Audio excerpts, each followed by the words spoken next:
Hayden Hawks, it is a pleasure to have you on the Singletrack Podcast. How are you doing today? Yeah, I'm doing good, man. Excited to be on with you. It's been a long time coming, so I'm really happy that I finally get on the podcast with you. Likewise, great to have you here. And I have to imagine that coming off an injury and feeling strong again, that has to feel like a whole new lease on life. So talk about that feeling. Oh yeah, I feel like a brand new person, to be honest with you. It kind of, I feel like I'm kind of restarted my running career. It was really tough last year, dealing with that injury and really fighting it over the last 2-3 years has been just really hard physically and mentally. And to be able to finally like take care of it and get the surgery that I needed to get done and then rehab, it was a lot of hard work after surgery, of course, but to rehab that and to come out of it feeling really healthy, and feeling just very confident in what my knee can do now, what my body can do. It's crazy how much I have been compensating because of that knee, and I could feel a difference just in the energy distribution. When I was running, and Yeah. now that I'm completely healthy, it's like I just feel so much stronger. Things that used to feel hard feel effortless, and it's just really exciting. So it sounds like the type of operation where if you do the rehab correctly, it can actually, like you said, maybe make you a better runner, fix some bad habits you had prior to the injury. And it's not one of those procedures where like you're half of what you once were. No, yeah, and I was a little nervous about that, to be honest with you. Like I had kind of pushed off the surgery about maybe 2-3 years ago. I started feeling this pain in my knee. It just felt like I had like a nail stuck in my patellar tendon, Yeah. and I kept thinking it was just patellar tendonitis. And that's just kind of what I was like. Oh, it's just tendonitis. I'll get through it. I'll do the strength work, the rehab, blah blah blah. And it just kept coming back, and it kept coming back. It kept coming back. And I was like, man, this has got to be something else. And you know how we all are. Like I jumped on Google, started doing my own research to try and figure out what it was, and had some ideas of what it was. But when I saw on Google that it said I would potentially need a surgery, I was like, no, I'm not doing that. Like I don't want to get surgery. Like that could put me back, and it could cause me to not be able to be the runner that I want to be. And so I kind of kept pushing it off. When I finally had to get the surgery and got, the MRI and the x-ray, and the doctor was like, hey, this is going to change your life. I was all for it. But I was still nervous that I would lose all that fitness that I'd gained year after year after year. But it's been the total opposite, to be honest with you. I've come out of this surgery stronger than I was before Western States last year. Before Western States last year, I was on an all-time high, and I was like, man, I'm going to win this race. Like I'm feeling so strong, like the best I've ever felt in my career. And I was afraid of losing that, but to be honest with you, I feel even better now and feel like I'm even more fit than I was then. I have always pegged you as sort of the American version of Tom Evans when it comes to professionalism, like really taking the sport seriously, leaving no stone unturned. What did you add to your toolkit during your time off from like being out there, logging miles and racing? Oh, a lot of things, to be honest with you. But I think the biggest thing is that people would probably be like, oh, wow, that's crazy. I can't believe he does that now. Is I actually have lowered my miles. And so after my surgery, I was of course working with a physical therapist, working with a strength coach, working with a psychology coach, working with a bunch of different people. I had a lot of really good people in my corner helping me. And we started doing some testing, especially with my strength coach, on weaknesses that I might have had that could have caused part of this injury. That maybe some habits that I developed because I've been compensating so long with the injury. And we figured out that my balance is terrible. Like I have terrible balance, which of course, balance is everything on trails, especially technical trails. So you need to have balance. The second thing we figured out was strength. Just overall strength was pretty low in my legs. I have speed for days.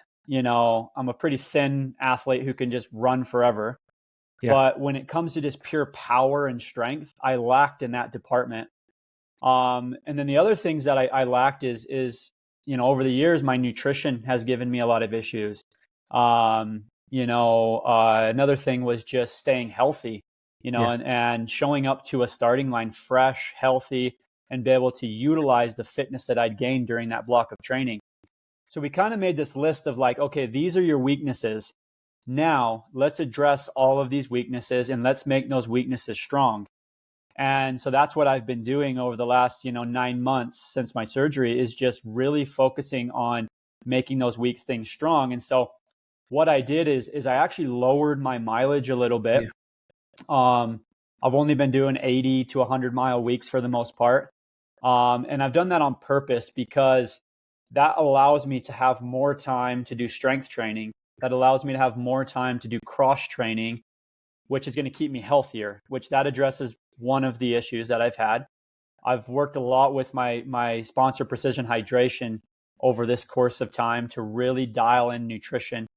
Because I'm using the bike more in my training, I can then really use or like focus on nutrition while I'm on the bike, train my stomach to handle more liquids, to handle more carbohydrates. So that has increased. And then with my strength coach, I've been doing a lot of very specific strength to build leg strength, to build weak areas, meaning my hamstrings and glutes were really weak. Yeah. And we've addressed that issue.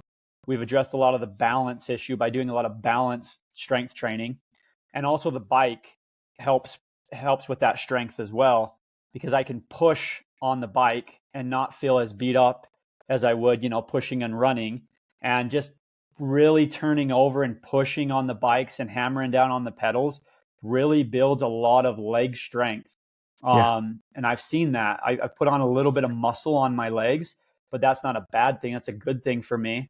And honestly, I feel stronger. I feel more balanced. I feel more well-rounded, better than I've ever felt in my career.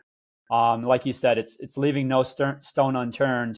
It's crossing the T's and dotting the I's and doing everything I can to be the best athlete that I can be. And that's what I've really focused on during this stretch where I haven't been racing, and I've just been focusing on getting better. So if I understand correctly, total workload has stayed in the same ballpark as in past years, but it's just less running. It's actually increased. It's to increased. be honest with you. Yeah. Okay. Yeah. Total time has increased because I can do more on the bike. I can do more strength training. Like before I did no strength training, now I'm doing 4 to 6 hours a week of strength training. Almost every day I'm doing something. And then I have some really big workouts 2 to 3 times a week where I'm lifting pretty heavy and lifting different, weights and different things like that. And then the bike, of course, I can do more volume on the bike and not be as beat up. And honestly, like a lot of the times before I was just doing garbage miles. Like I'd go out for like a 6-mile run and it'd be an easy run, but it was just garbage miles. It was just like surviving through a 6-mile run. And sometimes it was really hard mentally to do that. But now I actually look forward to jumping on the bike. I can push a little bit more watts, get a little bit of a bigger workout in. I've been using the indoor bike a lot this winter, and I really sweat a lot, which is a form of heat training. So I'm actually getting more benefit using the bike and doing less running. And I think it's helping. This is so interesting because we just had Zach Miller on the show, and one of the things we were talking about was sort of like, I'll call it like the Russian roulette of the running volume game, where it's just like a lot of people in your circumstances will just slowly or significantly up the ante on volume and just kind of pray that they don't break and pray that they've hit that like optimal point where they've outworked the competition and things are just going to come together on race day. But this is an interesting trend where really like cross training does become a pretty valuable and substantial part of the block. Is it just you that's doing this, or who? Yeah, I think some are doing it. You have Hillary Allen, who's doing a lot of biking. We see that on her Strava. I know Jim, has doing some ski mountaineering, cross-country skiing, biking as well. I mean, Europeans have been doing this for years. They spend an entire 3-4 months during the winter just skiing a ton and putting in big volume. And I'm still putting in running. That's the thing is it's not like I'm running like 20, 30 miles a week. Yeah. No, you still have to do running, and you still have to have key sessions. Like specificity is everything. And I'm very specific when I do my running. I'm making sure I'm doing it, on trails that are similar to what I'm training for. Yep. And a lot of the time it's very quality, a lot of the sessions I'm doing, and I'm doing workouts. And, 80 to 100 miles a week is still quite a bit. Yeah. But I'm also able to supplement with that bike. And it makes me a more well-balanced athlete, not just physically, but mentally. And I think it is very interesting that, you talked about people just trying to up the ante until they find that spot. That spot's different for everybody. Yeah. And I don't think you're ever going to reach that spot just by upping and upping and upping. No, there's a sweet spot where you feel like, okay, I'm feeling good. I'm feeling fresh going into workouts. I can actually hit my workouts quality and I'm healthy. And that's the number one thing is, like, if you're not healthy, you can't use the fitness that you've gained. Like, I could show up at a starting line. I mean, case in point, Western States. I showed up at Western States as fit as I could possibly be. It was like, man, I'm ready to go, but I wasn't healthy. So I wasn't able to use that fitness. And it's like, I want to show up at a starting line being able to use that fitness. And that's different for everybody. Some people can handle 150-mile weeks and still stay healthy. Yeah. But I feel like I've forced a lot over the years trying to just up, when really I probably should have stayed around that 100, 120-mile range maybe and showed up to the start line healthy, fresh, ready to go. A good example is JFK. When I broke the course record at JFK and had probably the best performance of my career, maybe. That or CCC? Yeah, and CCC. I was actually doing less because before CCC, I was coming off of an injury and a kind of a little bit of a burnout, to be honest with you, earlier that season.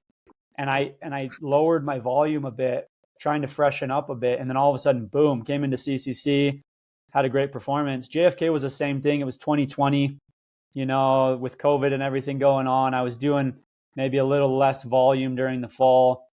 Was really focusing on just building some speed. And I actually started implementing the bike in 2020 during COVID.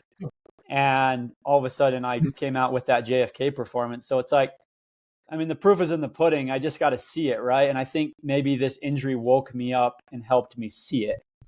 Dude, we're both NBA fans. So this will be a good reference. This is load management for ultra running. Yeah, exactly. It's load management. I want to be ready at Western States. I want to be ready at CCC, UTMB, whatever it is. That's the time that I want to be ready. And it's important to manage that load, especially early on in the season, so you are ready when it really counts. We see that a lot. And like Kawhi Leonard, for instance, he's a good example. Yeah. That dude, when it gets to playoff time, he's maybe the best playoff player in the NBA.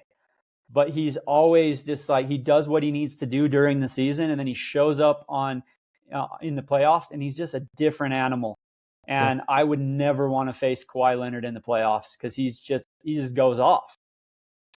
It makes me wonder too, like you're in your early 30s, you're right in the middle of your prime, I would say, or maybe the back end of the prime. But like I'm curious, when you implement this now, how many years do you gain back on the back end of your professional career? Like, can you keep doing this well into your 40s? Can you be even like Jeff Browning 2.0 or 3.0 in your 50s? Like, with this type of training theory in place and not having to do like 150 miles a week at age 38 or 47, what's possible for like stretching out your career and making a living at this for longer? Oh, 100%. Yeah, I think it's possible. I love that. I want to do this as long as I possibly can. To be at my prime though, I'm 32 right now. I think I have at least 8 more years. I think I can go to at least 40 in this prime, and really being able to win things like Western States, like UTMB, like the biggest races in the world. And that's kind of where I had to get to. I had to be kind of awakened and realize that, hey, you're not going to make it to 40 if you continue on, doing what you're trying to do and pushing things, and keep injuring yourself. And that was part of why I got the surgery is like, I want to make it to 40, 45, 50. I can't do that on this bum knee. I have to take care of this knee, take care of myself. If that means I have to take off, 6 to 9 months of racing to make that happen, I'm willing to do that so I can have many, many more years to come. So yeah, that was part of the plan. And also it's going to take adapting as I go, Right now, I'm still focused on Western States. I'm focused on these runnable type races because I still have the leg speed. I still have the ability to really crush and win these things. I think later on, as I get a bit older, I might have to shift focuses to more of that mountain stuff, like a UTMB or a Trans Gran Canaria or something that requires maybe a little bit more hiking. And I'm willing to do that. And I'm excited to do that. But right now is my moment to really do well at these runnable things while I still can. And like you said, I am in my prime. I still think my best years are ahead of me, if I have to be completely honest with you. You were talking about nutrition earlier, and I know, and this is for most people in your circumstances, right? Like nutrition was the kind of piece of the puzzle that kind of nagged at you in the last couple of Western States runs. You've gone into the lab, you've gone into the field, you've done a ton of testing, you've learned a ton about yourself. What have been some of the surprises or the insights you've picked up about how to make this part of your execution more predictable? Yeah, it's upping the numbers is the biggest thing. When I went into the lab, so I flew out to the UK, got into a lab at Liverpool John Moores University with my coach and some friends that were out there. One of the lead exercise science personnel or professors at the university, and we went through and we tested everything out. And what we realized from that is I just wasn't getting enough. Like I was not getting enough carbohydrates in per hour. I was seeing big dips in energy, and I wasn't getting enough hydration in. I just wasn't drinking enough. I grew up in the desert, so I always thought like, oh, I don't need to drink as much as other people might have to drink, because I'm a desert rat. Like I can just go out and run. And for the longest time, when I was a track and field and dabbling a little bit on the roads, I didn't drink at all. I mean, I would never bring water with me. I would never bring nothing with me. I'd be running in 100-degree weather in St. George, Utah with no water, which I don't advise that. That's not very smart and it's very unsafe. But that's just kind of how I did things because I was all about, not carrying weight on me and just being able to run free and, no shirt and just have fun out in the desert. And I've since learned that you can't do that in a race, especially a race like Western States. It's hot. But the thing about Western States that's very unique is it starts cold, finishes hot. And you have to be willing to adapt your hydration strategy as you go. And that's the thing that maybe a lot of people don't do is they try and drink the same amount every hour, or they get caught in this kind of like this, this rhythm of drinking a small amount at the beginning because it's cold. And then they keep continuing to do that into the heat. It doesn't work that way. Like you have to up your hydration as the race goes.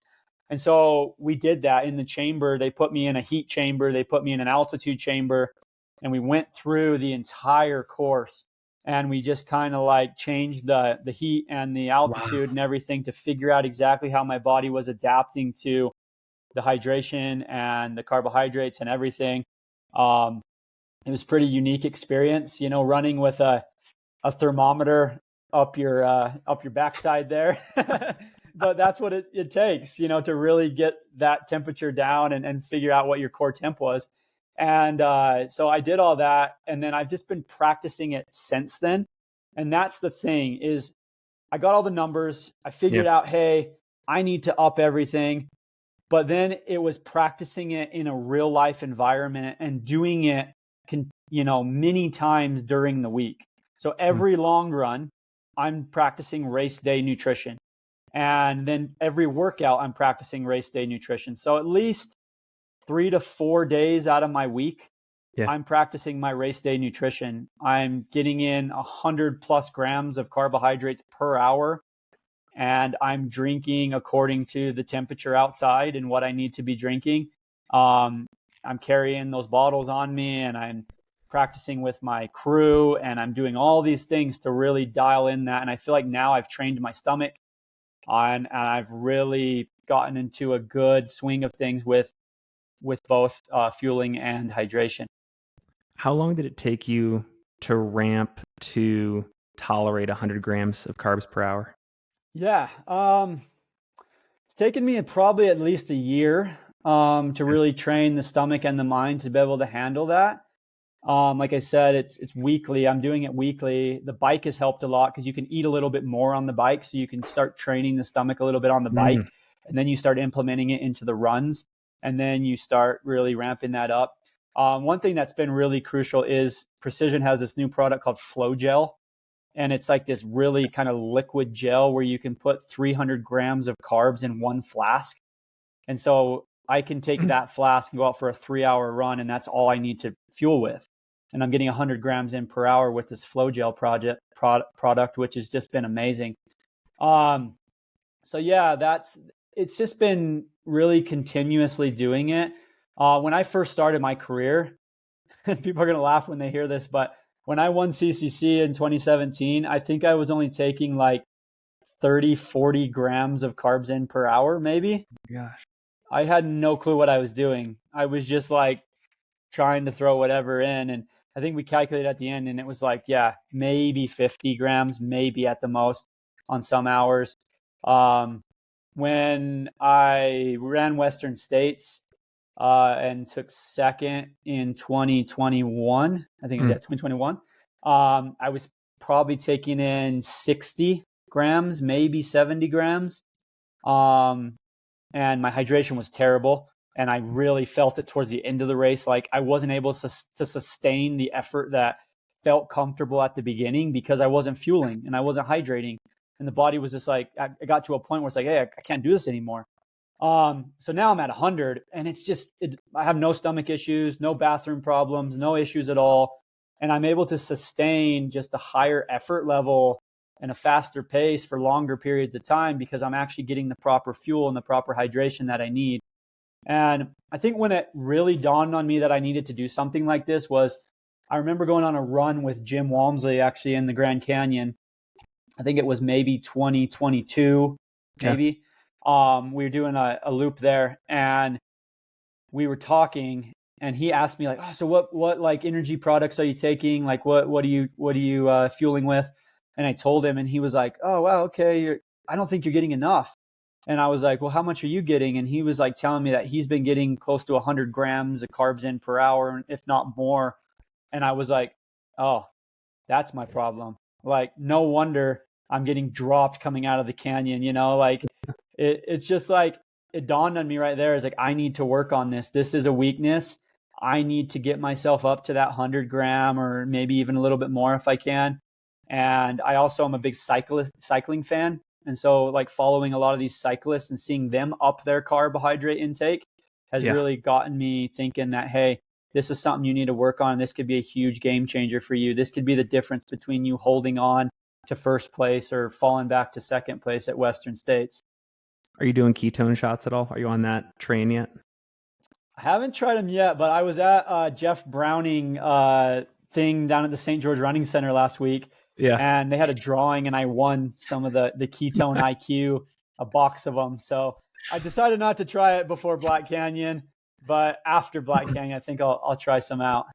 Brace yourself for the taste. But I promise we'll get to the Black Canyon stuff in a second. There's just a ton of questions I've always wanted to ask you. And it's interesting. Like I was talking with some friends a few months back, and we all found it pretty interesting that when you look at a lot of the great ultra trail runners like you, people like Walmsley, Peterman, yourself, you guys have all battled for or even won some of those like shorter Strava segment crowns like Mount Tam, Sentinel, Green Mountain, Grandeur. And it made all of us think like in your case, why did you end up having this tunnel vision for Western States and UTMB instead of, say, like the Golden Trail World Series? Like, I'm so curious to hear you talk about, why your career took the path of going the longer distance route as opposed to like, because you're a fast dude, like the Golden Trail Series or like, the VK stuff. Like, so talk about that. Yeah, I mean, I competed at Sierra Zanal in 2021. Yeah. And honestly, it was fun. Had a great time at that race. I mean, and it's probably the most competitive race in the world. I mean, it was so cool to like run fast like that and dabble with some of those really fast guys. And I've thought about it numerous times over the years as like, how fun would it be to just do like a Golden Trail World Series season? But I don't know, man. It's just really hard because like Western States is what got me into this sport in the first place. Like hearing the stories of people coming into the St. George Running Center when I was working there and talking about this amazing race, Western States. That's kind of what like really intrigued me to get into the sport, and it's what I really wanted to do. I wanted to do it the right way and progress the right way. And I maybe progressed a little faster than I wanted to because I had immediate success at some of these ultras. Because like the thought was like, I'm gonna run speed go 50K, and then that's all I'm gonna do is I'm just gonna run 50Ks. Yeah. And then like I got invited and intrigued on running the North Face 50-mile challenge, which I of course signed up for that and had success there. And then it was like, oh, but the biggest stage is CCC, and UTMB. Like you got to go out there. And so when I went out and ran CCC and ended up winning that, in my first 100K, it was like, okay, maybe I'm pretty good at this ultra stuff. And I just kind of like, I think that's kind of what happened is like, it just kind of happened. Like I didn't force anything.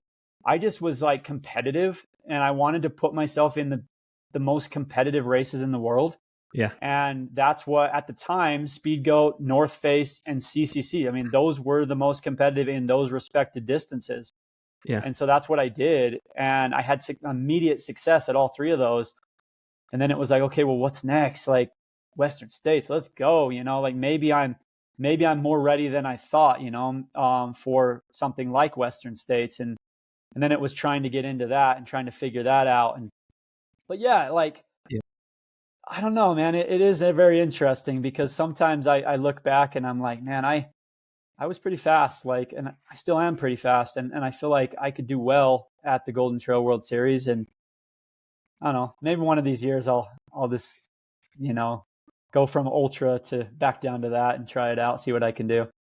Well, at the very least, it's a fascinating what if. And obviously, as a personal fan of the ultra trail scene, I'm glad that fate led you in this direction. But it's fun to wonder. And like I saw back when you were in Boulder, I saw you jamming on Green Mountain a bunch. I'm like, man, like, what would it be like to see Hayden dedicate 2024, for example, to the Golden Trail World Series, racing like the Mammoth 26K, Headlands 50K here in the US?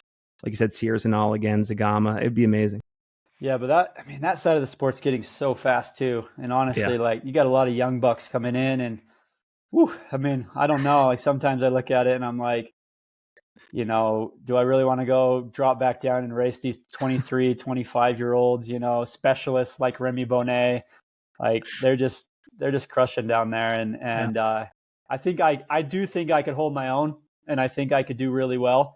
But my heart and my love is in Western States. It's in these ultras, and I just really enjoy going out there. And I've always kind of had this thought in my mind is like the longer the distance, the better I get. Yeah. And it's kind of been proven time and time again. Maybe it's more of a mental thing. I don't know. But I really do like the longer distances now. Yeah. So you truly feel like, because I'm sure there are some like ex-college teammates who will say like, Hayden, what are you doing like jogging these 100-milers? Like you feel like you're pretty engaged. You feel like you're racing them. Like you feel like you're requiring all of yourself out there. Oh, 100%. Yeah. And I'm trying to push the boundaries. Like, I was actually training in San Diego for a couple of weeks this winter. I was down there for Christmas, and I was running with some of my ex-college teammates and a bunch of Olympic trials qualifying guys. They're all going out this weekend to run in Orlando, and that's going to be exciting to see them. And, we were doing some hard workouts and some fast, running on the roads out there, and it was fun. We had some really good times, and I was like, hey man, like I can hold my own with these like Olympic trials guys. Like, and they were kind of dabbling like, oh man, you should run a marathon. You see what you could do. Like, what do you think you could do in a marathon? Blah, blah, blah. And I was like, well, I don't know, man. And so like, but I don't know. I just like, my whole thing is like, I just love spending as much time as I possibly can out in the mountains and on the trails.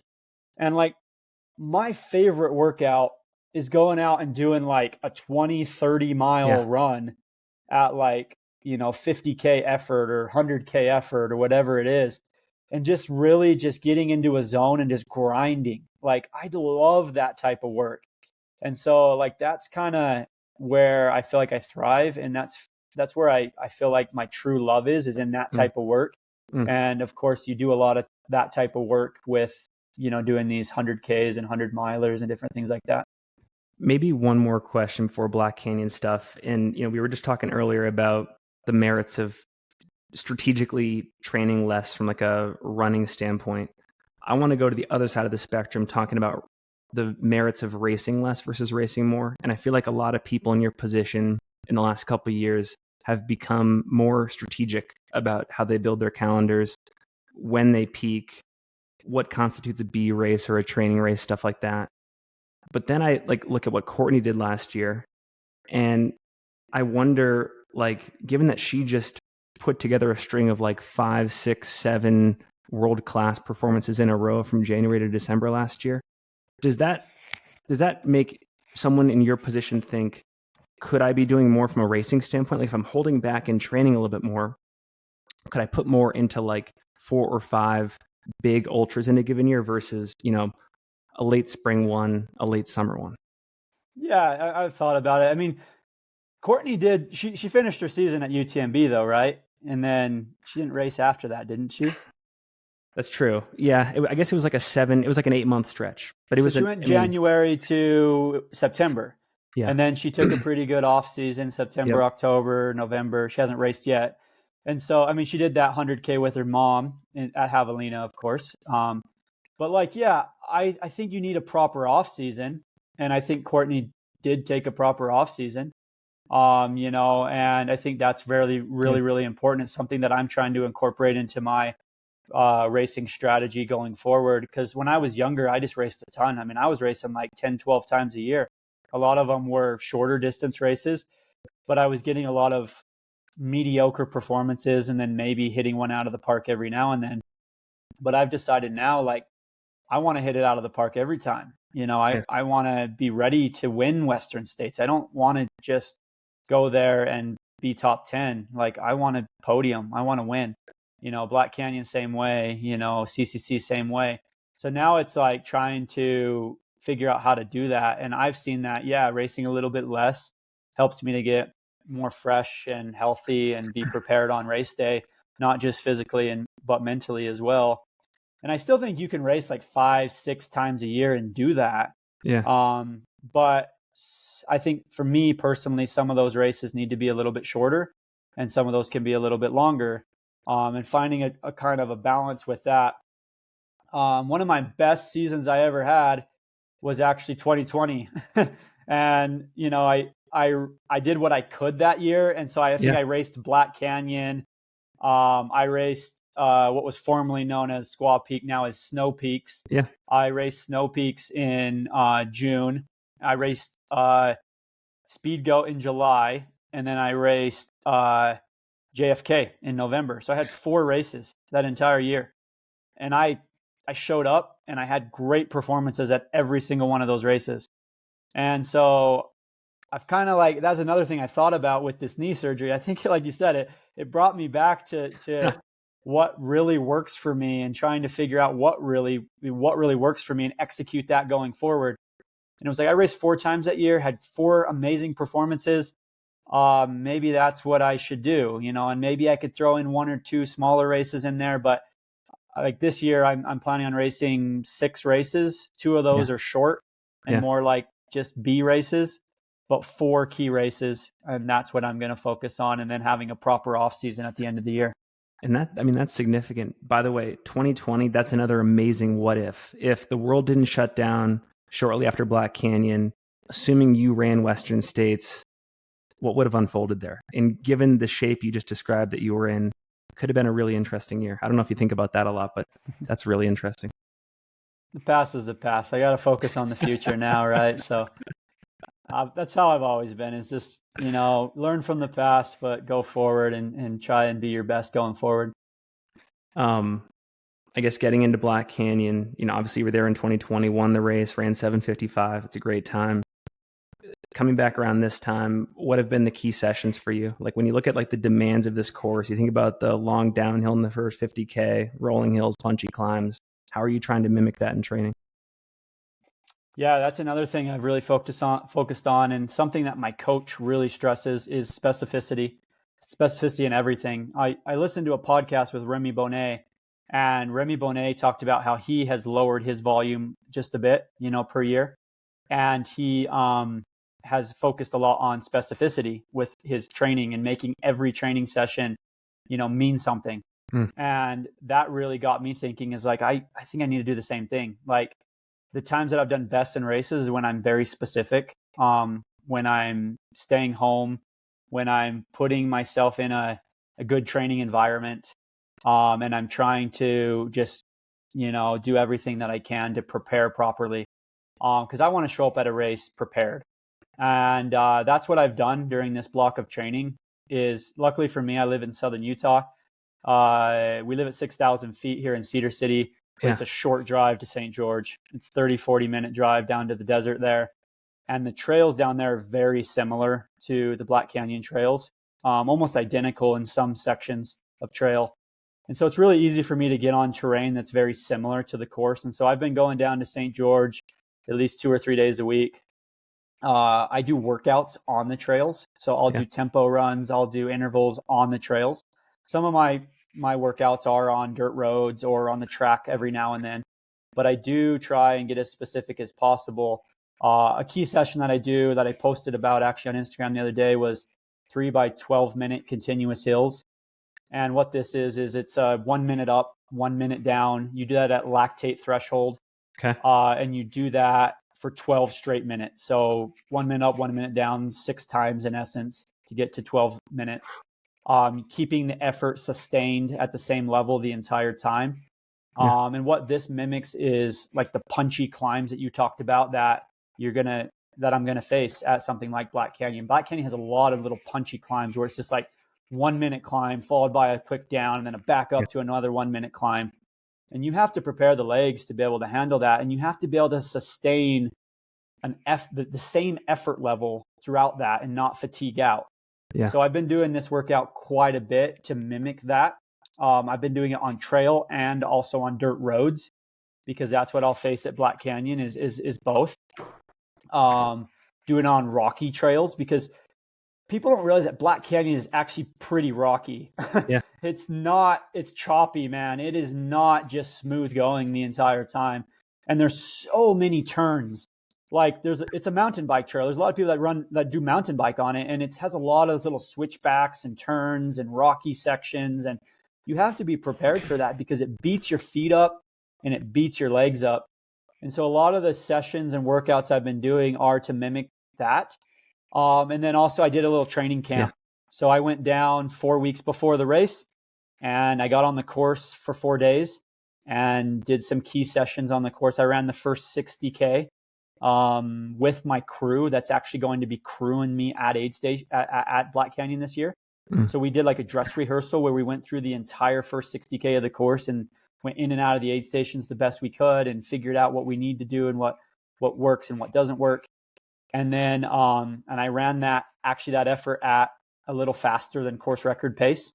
Yeah. Just to gain some confidence, but also to see where my fitness was.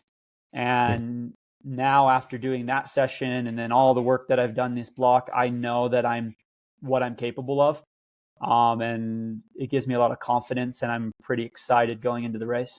With live streams in the last couple of years, it's been really interesting to watch race strategy break down over the course of a race. And so like at Western, for example, it was really cool to see Dakota try to break Tom right around Forest Hill last year. At Black Canyon, it was really fun to see Cole Watson try to stretch out Anthony Costales and Tom there and kind of try to break them right around Black Canyon City. Didn't work, but it was still thrilling to see. How do you mentally prepare yourself for those moments during the race? And where do you see, what do you see as the cruxes of the course where, assuming you're at the front of the race, you need to match moves or you hold back, stuff like that? I mean, racing at the highest level is not foreign to me. I've been at the highest level for 8 years now in the sport. I know how to race other individuals. Yeah. I'm not scared lining up against anybody. You know, I know what I can do and I know what I'm capable of and I have a game plan and I focus on me. I focus on taking care of myself, eating, pacing properly. And if somebody wants to go out there and do something crazy and it doesn't feel like it's sustainable to me, I'm okay letting them go. I think sometimes you have to have confidence backing off, and you have to have more confidence backing off and more confidence executing your own game plan than you do, racing crazy. And so I'm going to go into this race, completely focused on myself. I haven't looked at the start list. I mean, I've heard names being thrown around. Of course, I listen to your podcast. I listen to other people. Deep. I'm sorry? The depth is deep. Yeah, that's what I've heard, and I have some friends that are running it. So of course I know that it's going to be competitive, but it's how everything is. I mean, you show up at Western States, it's the most competitive race of the year, right? You show up at UTMB, it's the most competitive race of the year. It's like, I'm prepared for any situation, and I'll pay attention to my body and what it can and can't do, and put myself in a position to win. And I'm just really excited for that. Like, I try and make it a point to just, like, in the 2 weeks leading up to the race, don't look at anybody's Strava. Don't, listen to podcasts about other runners that are preparing for the race, and just focus on what I need to do. And so that's what I'm doing going in. And I'm prepared mentally and physically, and I know what I'm capable of. And I'm capable of running very, very fast on race day. And if I execute and I do that on race day, that's all I can do. And if somebody wants to go with me, more power to them. They're going to have to run fast. They're going to have to dig deep, and we'll see what happens. You mentioned sort of turning off the social media. LeBron calls it 0 dark 30 mode when he gets into the playoffs. Do you really believe that there are sort of dangers to following your competition and comparing yourselves to what they're doing? I think everybody's different again, but like I've just seen mentally, like for me, like I'd like to get into this zone where my wife doesn't, she told me, she's like, I don't really like being around you on race day or on race week. Which is understandable. I try to be a nice person, of course, and I try to keep it lax and try to stay as relaxed as possible, joke around, have a good time. But there's also times when I need to get into the zone and I need to kind of get mean. I need to kind of be ready, because it hurts out there, and you have to be ready for when it does hurt, and you have to be ready to dig yourself out of those moments, and you have to be ready to fight. I mean, I'm competitive and I want to win. Like, and I'm not there to be anybody's friend on race day. I'm there, like you said with LeBron, I'm there to win championships. I'm there to get the best out of myself. And sometimes that means being a little bit little mean and doing what you need to do on race day. And so that's what I really focus on. And but like in the weeks leading to, I do the same thing. I try to get off social media, do my posts and do what I need to do, but then not sit there and worry about it. I like a lot of other sports. So I sometimes just kind of like tend to find myself watching a lot of basketball games or football games, or like paying attention to other sports and other interests during that time. And it's really kind of nice, actually, to not have to worry about all that. And just really focus on what I need to do to get ready for the race. One other thing I'm really curious about, in the past, it seems like with great success, you have worked with, Matt Daniels, Tom Evans, Walmsley, Dan Jones in training for big races. I don't know exactly what the scene is like in Cedar City, but at least at the present moment, it's not quite the mecca that like Boulder, Flag, Mill Valley is yet. I know that Cedar City's like 1970s Boulder, right? Like it's a little Boulder. It's going to get there, but it's not quite yet. So how do you, given that you've benefited so much from that group training environment before, is it important to try to mimic that again in the future for maybe not Black Canyon, but like Western States? Yeah, I think there's a time and a place for it. I don't need it all the time. Sometimes I kind of like training alone, to be honest with you, because I'm able to really just see who I really am and do my own thing, do what I need to do. And I saw this, like, nothing against Boulder. I loved Boulder. I loved training with the guys out there. But I saw that I ended up doing a lot of what other people were doing quite a bit. And like, you kind of felt like this, not pressure per se, but you didn't want to miss out, right?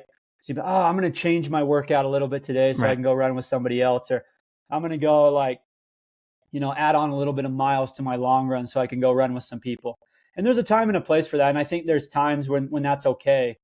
But like, when I'm getting ready, like during that 10-week training block, when I'm really getting ready for a big race, I think it's important to do what I need to do and focus on that and really make sure I'm dialed in and ready to go. And sometimes that means running alone. And sometimes that means being comfortable being in your own head. Yeah. And I felt like running with people too often actually sometimes made me weaker that way, because I wasn't comfortable being in my own head. I felt like I always had to have people around me. And don't get me wrong, I love a good long run with friends, and I still try and do it today. Like, I have some guys here in Cedar that are, one guy who's running Black Canyon, Nate Jukes, who everybody should look out for, because that dude is a beast. But anyways, and I do have some stuff coming up. Like, Dan Jones is actually coming to stay with me here beginning of May. So we're going to be training 8 weeks together for Western States this year. And hopefully, if Nate can potentially get in, we'll have, or if he doesn't get in, we'll still train with him. But me, Nate, and Dan will be training here in Cedar City together. And luckily now, like, me and Dan actually have the same coach. So we can work together with our coach and make sure that we're doing what we need to be doing, which I think really helps in a group setting or a group environment. A couple more questions. Like early on, we were talking about just insights you've picked up in the last 9 months just from the rehab process, seeing what's out there in terms of innovations to practice with. I also know you love talking with fellow athletes and sort of picking their brains for insights.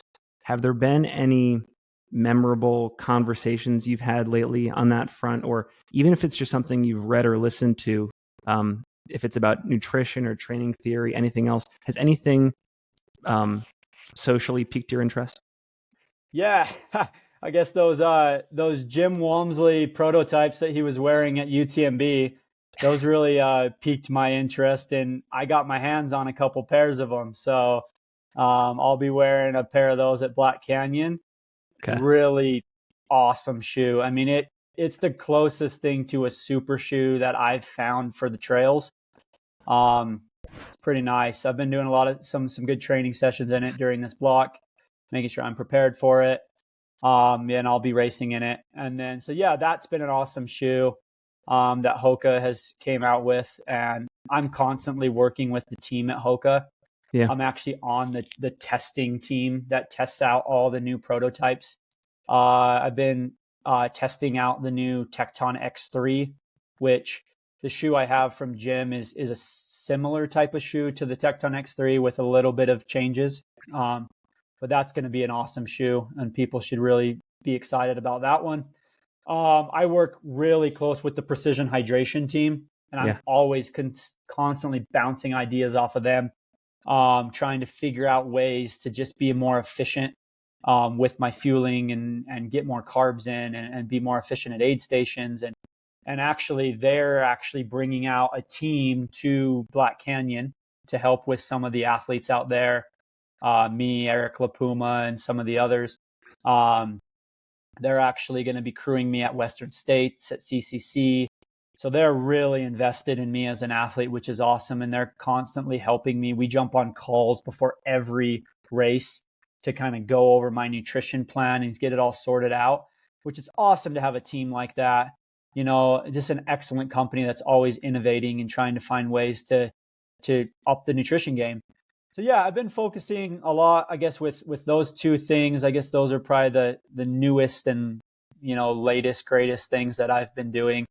I'm always interested in trying to find ways to maybe get a little bit of a gain. It's amazing. There's all sorts of, as you know, all sorts of regulations around, what materials and technology you can use for a quote unquote super shoe on the roads, but it's totally the Wild West in trails.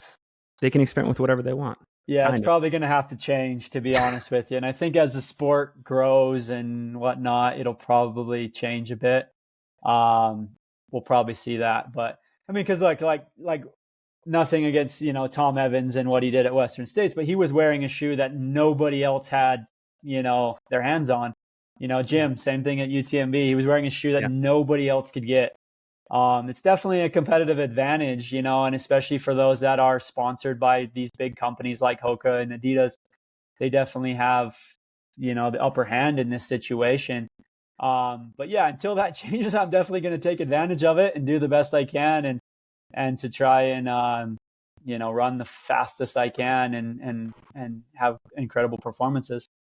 It is an interesting debate maybe to have in the next 2 to 3 years, like whether pro athletes should be able to use prototypes in races.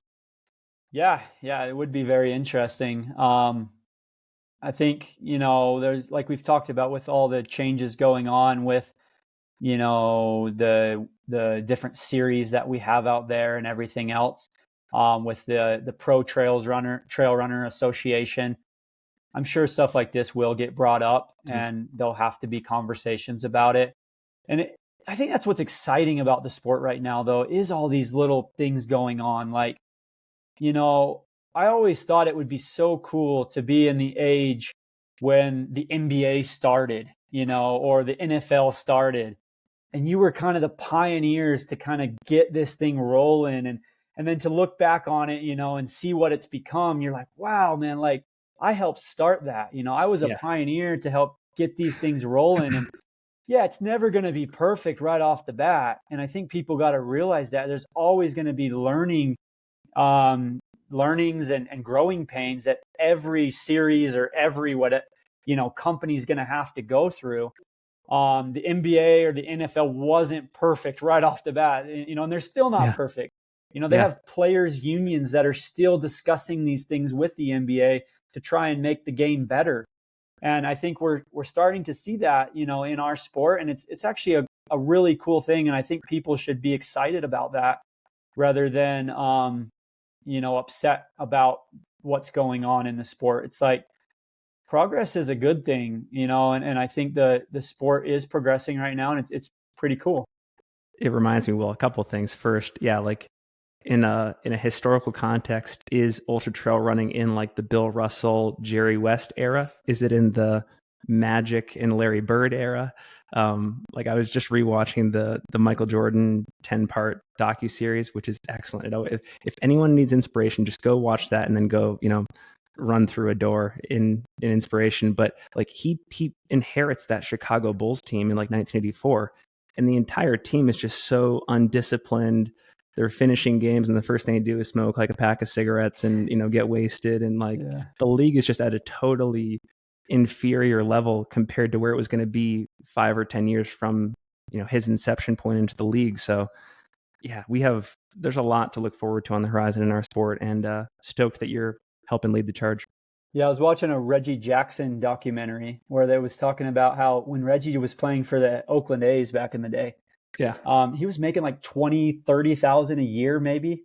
And he was like one if not the best players in the MLB at that time.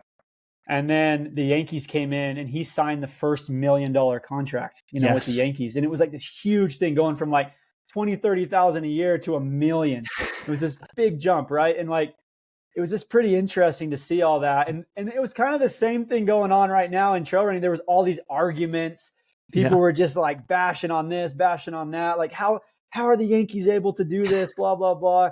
But, it's just crazy to think that was just in the 1970s, and now you got guys like Ohtani signing $700 million contracts. And I'm not saying our sport's going to get there. Like it's a totally different like thing. But like even look at cycling. Like back in the day in the 60s and 70s, cyclists weren't making that much money. And now you got cyclists signing multi-million-dollar contracts, or look at the PTO, and what they just came out with their pro series, which I think that would be pretty cool to have something like that in trail running. Sweet. And I listened to your podcast with the PTO guy. Great podcast, by the way. That was really cool. Oh, I appreciate it. Well, yeah, Hayden, I I appreciate the time. We'll make sure to link to all of your social media in the show notes. Wishing you the best of luck at Black Canyon. You were an open book today. We can't thank you enough. I got to read you a tweet, by the way.